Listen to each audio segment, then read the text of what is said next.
การเป็นการเก็บที่บ่ทันได้เหยียบหอยบ่ทันได้สำเร็จบ่ทันได้แล้วบ่ทันได้กลับ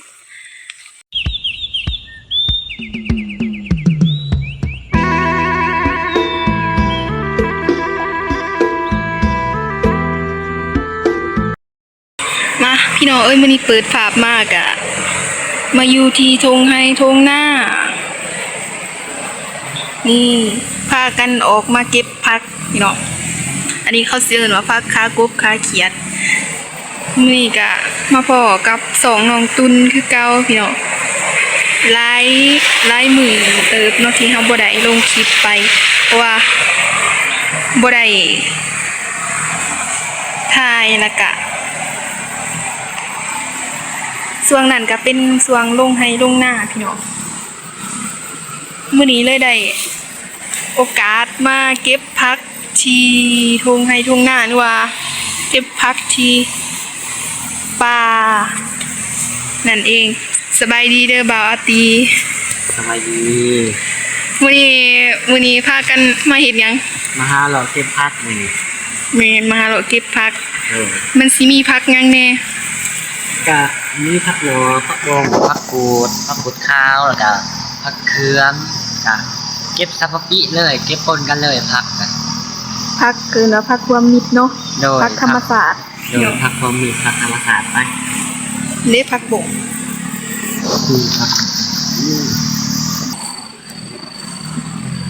มา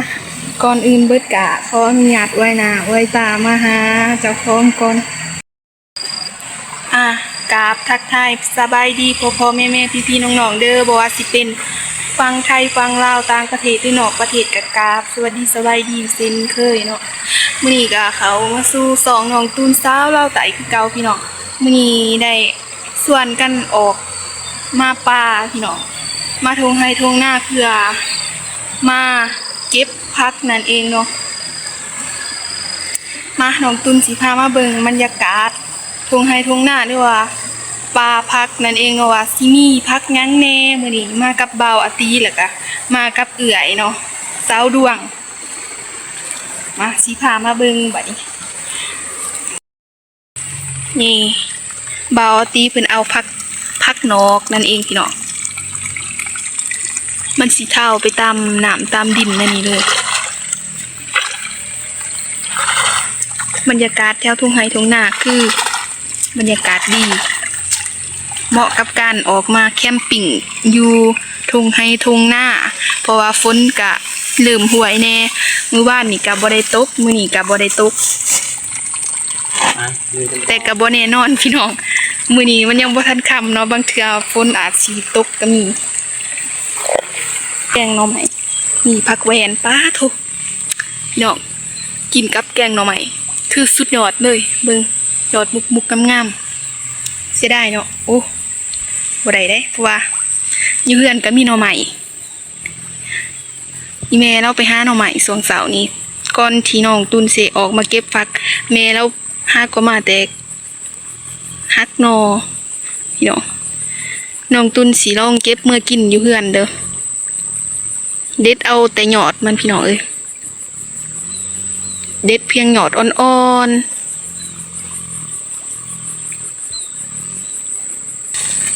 มีอยู่บ่พี่น้องฟักเครื่องหยอดมุกใหญ่ๆนั่นเลยฟักเครื่องปลานี่ตามหยอดนี่กะสินอนึง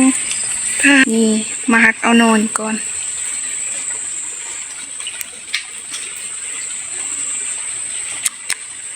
ยอดมุกใหญ่ๆนั่นนี่เลย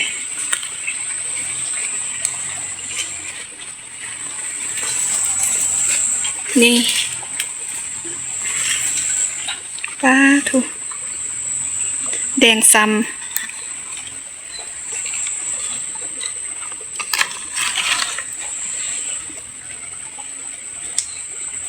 ปอกเสียงดังฟังสัตว์เมานอนี่โต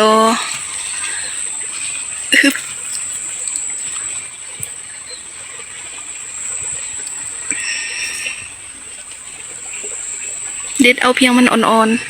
ๆนี่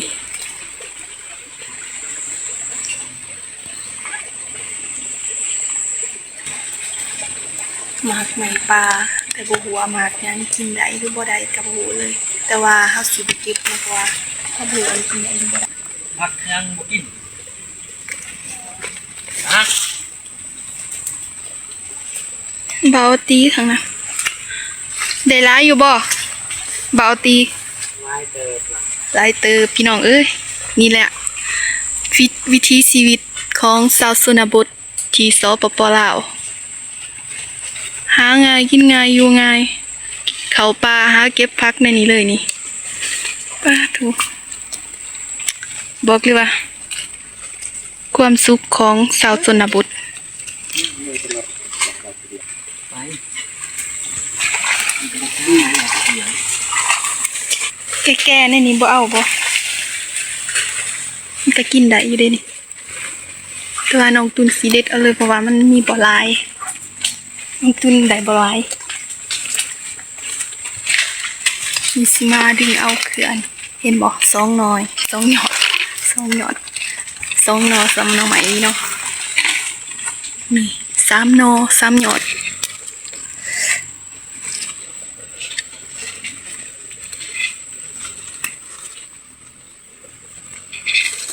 นี่นอนี่กำลังจี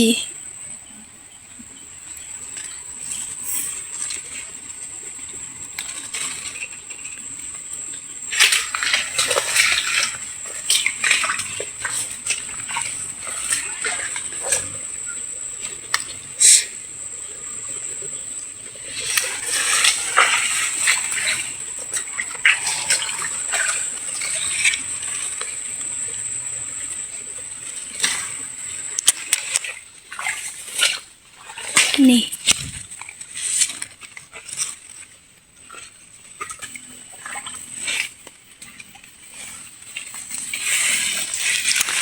นี่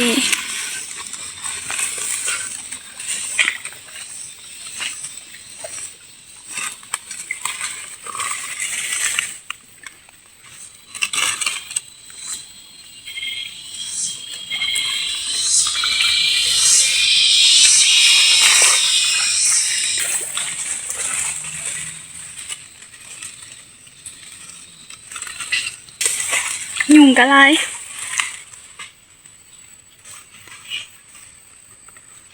นี่พี่น้องเห็นบ่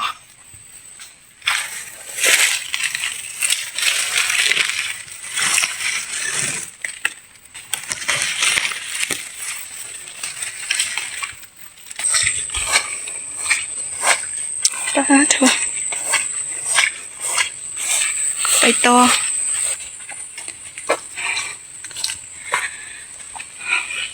ป้าถูกคุณเที่ยงหน้าบ่นึกว่าเฮือนหลังใหญ่หน้าเพิ่นก็กว้างเขาก็งามเขามาในนี่แล้วเย็นนี่สิเป็นก่อหน่อไม้สร้างไผ่เบิ่งหน่อไม้ปรุงโคตรหลายป้าถูกสระของเขาเจ้ากว้างใหญ่ไพศาล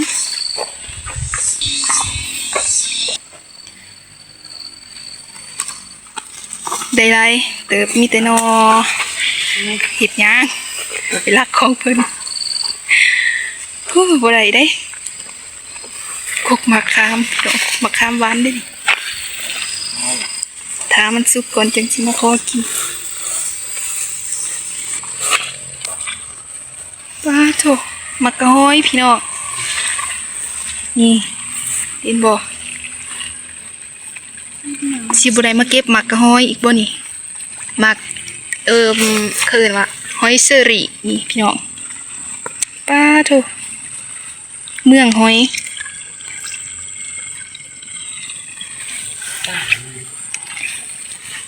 ป้าโถ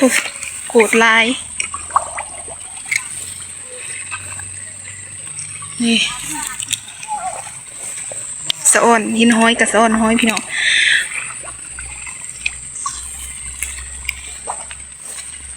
เก็บเอาไปตำสมมันนี่บ่าวอาติ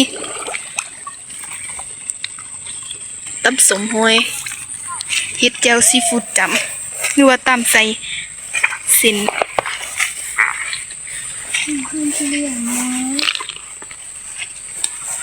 ป้านี่ เขาเฮ็ดเอียงนี่แหวดักหันหอยเฮ็ดแหวดักเอาสัตว์ป่างั้นน้องตุนสิมาเก็บหอยเบิ่งนี่พี่น้องหอยบ่ได้โม้ได้นี่หลายอีดีเก็บเอาติพุ่นพี่น้องกองกันป้าเถอะนี่ไปถึกแหวเข้านี่เฮ็ดแนวได้อีกคุมจะจกลืมเบิ่งแหวหน่วยบักใหญ่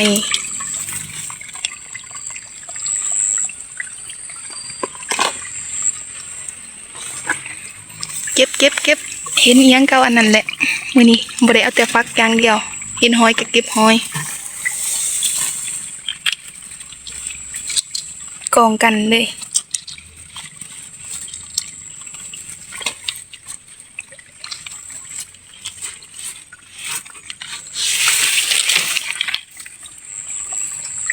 ป้าถู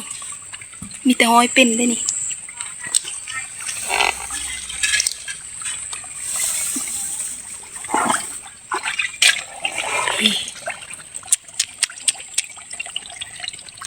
เก็บเอาเบาอตีขึ้นไปก่อนเนาะใจหอนขนาด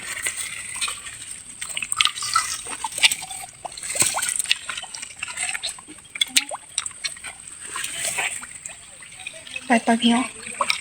นี่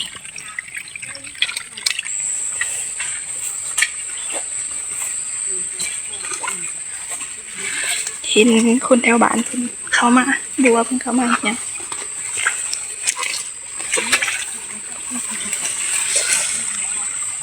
เปิดมันดูจะขึ้นไปใส่พี่น้อง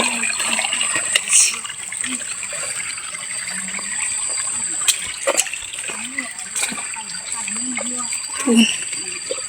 บ่าวเอาตีกกเขาก็อักก็อ้างบ่าวเอาตีนี่ไปบ่ถาหมู่เลยป้าโถพี่น้องกระตูบหน่อยค่อยหักนี่แล้วว่าเขาเจอว่ากระตูบหน่อยค่อยหักบ่ได้มีความหักนัดกันมากกระตูบเดียวบ่แม่นยังดอกนัดกันมาร่วมกัน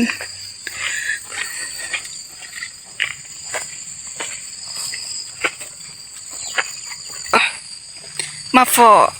ปลาพักหอมเปอีกแล้วพักหอมหลาบหอมเปหรือว่าพักฝรั่งทางน้องตุนเอิญว่าหอมเปพักพลังโถนี้บ่ต้องไปซื้อเอาอยู่ตลาดมาเก็บเอาอยู่นี่แต่ว่าอยู่บ้านก็มีอยู่พอได้เก็บหอมเนาะปุ่นบ่าวตีเพิ่นเก็บ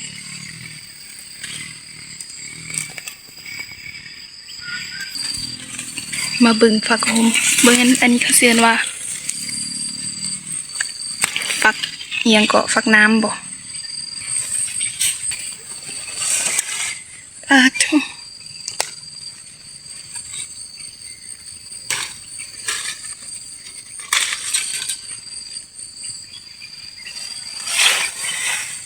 เจอแบบนี้มันกระมวลแล้วเนาะแดงขึ้นเทิงเลยแต่เก็บบ่ได้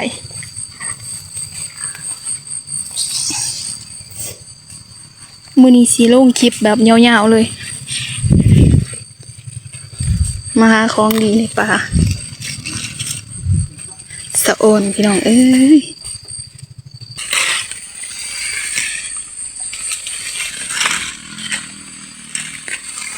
อย่าเสียดายพี่น้องมันอยู่สูงโพดเก็บบ่ได้น้องตุนเก็บบ่ได้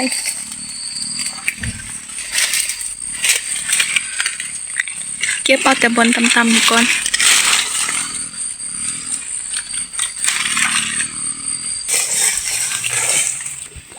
มาพี่น้องสิได้ข้ามน้ำนี่ไปบัวน้ำเล็กบ่อุ้ยเก็บเอาฟักก่อน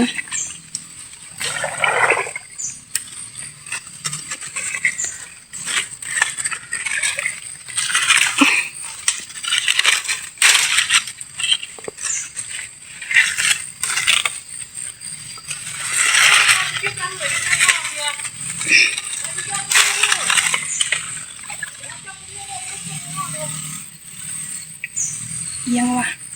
จักเพิ่นเว้ายัง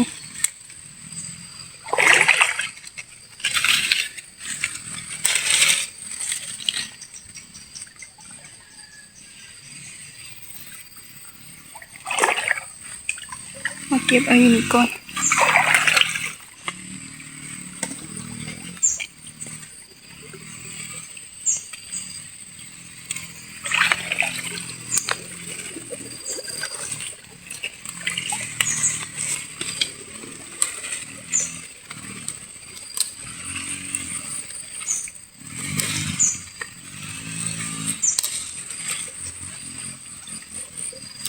เก็บเอาสะออนแห้ง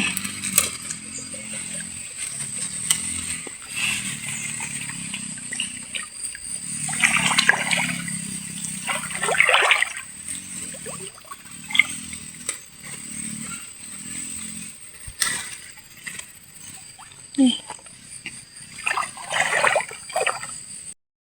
มาพี่น้องก็ได้ออกมาไปทีเดียวพอแล้วเนาะมึงนะเดี๋ยวออกมาข้างนอกเลยน้องสิได้ขามครัวนี่ไปนี่ผักกูดแดงที่น้องตุนเก็บได้ป้าเถอะไปน้องตุนสิพาขามน้ำ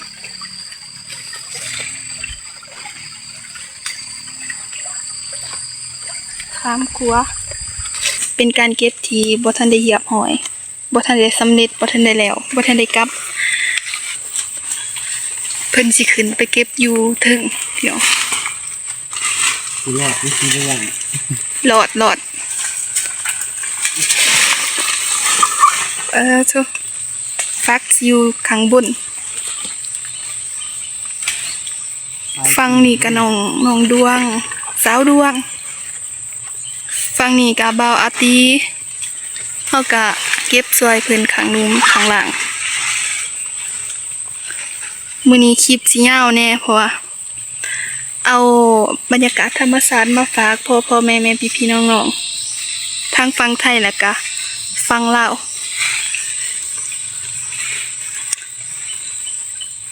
สาวลาวเก็บฟัก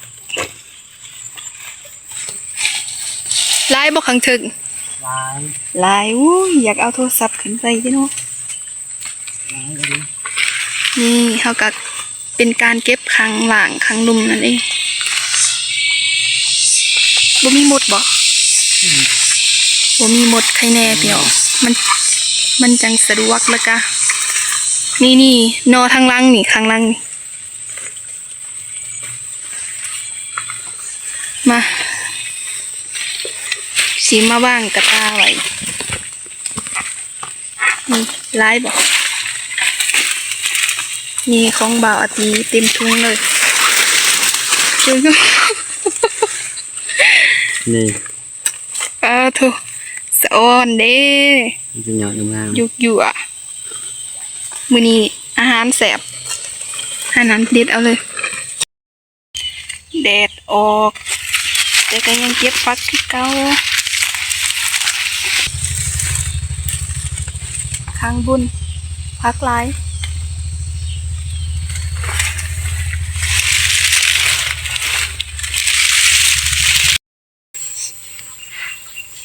แฮมปก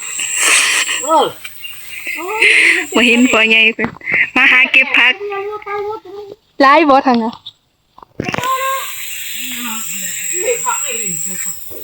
จึงน้อยไปเก็บโอ้มาเห็นพ่อใหญ่เพิ่นมาเห็นลูกเว้นมาเห็นพี่อายเพิ่นมาหาตัดเอาไม้ขาเพื่อที่จะเฮ็ดตอกบ่นี่เห็นอะไรไหมเห็นยังบ่ผักเขืองทำการดึงมันลงมา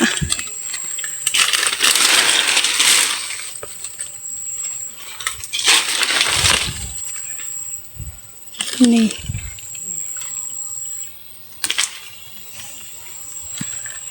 สะออนบ่ล่ะเดี๋ยวสิถ่ายให้เบิ่งบ่มีคนจับกล่องให้พี่น้องเอ้ยยากเพียงน้อยก็มีค่าตั้งกล่องก็ใครแน่ได้ตั้งใส่กล่องแล้วก็ต ตั้งกองปลาแล้วก็เก็บนี่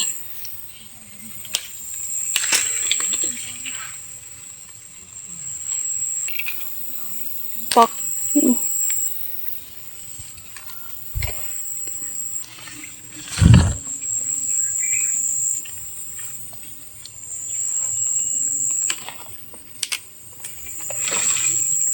ปลาโถแนมโบเห็นล่ะค่ะคำมาพังนี้เลยสิขามไปเก็บไม้แล้วก็สิขามมาเก็บพังนี่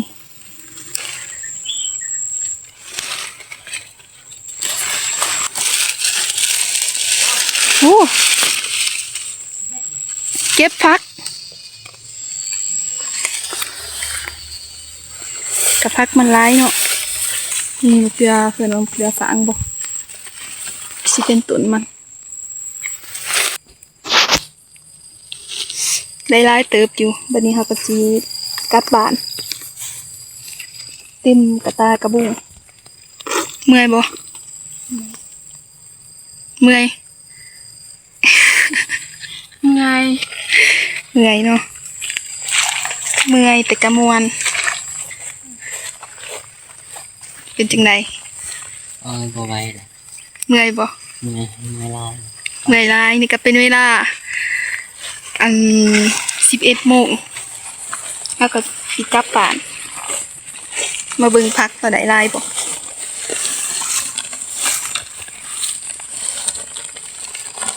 ออกมาบ่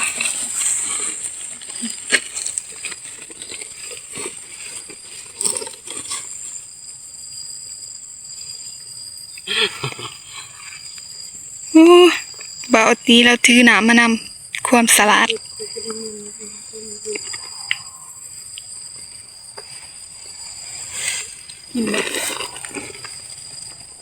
คันให้กินก็กินแล้วเนาะสิกินน้ำปลาเท่านี้กะกระซิบ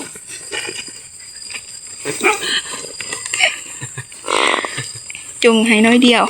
เกือบบริกินน้ำ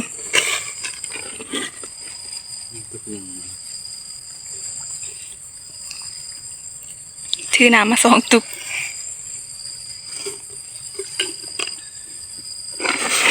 ค่ะพักการจองบาวตีว่าพักตบ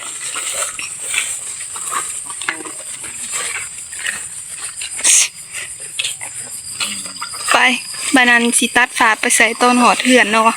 มาเบิ่งว่าสิได้ฝักลายหรือบ่ลาย